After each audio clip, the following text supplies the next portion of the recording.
सकाळपासून खोळंबलेली लोकल सेवा हळूहळू पूर्वपदावर येण्यास सुरुवात। ट्रॅकवर पाणी साचल्यानं रेल्वे सेवा दिवसभर विस्कळीत। घरी पोहोचण्यासाठी नागरिकांचा रेल्वे ट्रॅकवरून पायी प्रवास।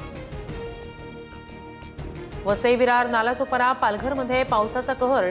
वसईच्या मधुवन परिसराला नदीचं स्वरूप। चारचाकी गाड्या पाण्याखाली, रस्त्यावर कमरेपर्यंत पाणी। कुर्ल्याच्या एलबीएस रोडवर कमरेहून अधिक पाणी। वाहन चालकांसह नागरिकांची मोठी तारांबळ। एनडीआरएफ कडून सखल भागातील नागरिकांचं सुरक्षित स्थळी स्थलांतर। वसईच्या सारजामोरी गावात पूरस्थिती। एनडीआरएफ पथकाकडून बचाव कार्य।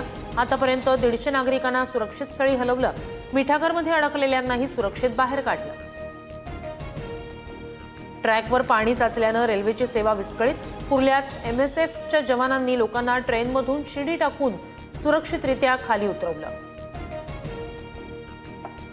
राज्यात 12 ते 14 लाख एकरावरील पिकांचं नुकसान। नांदेडमध्ये 8 जणांचा मृत्यू। तातडीनं शेतीच्या नुकसानाचे पंचनामे करणार, मुख्यमंत्री फडणवीसांची माहिती।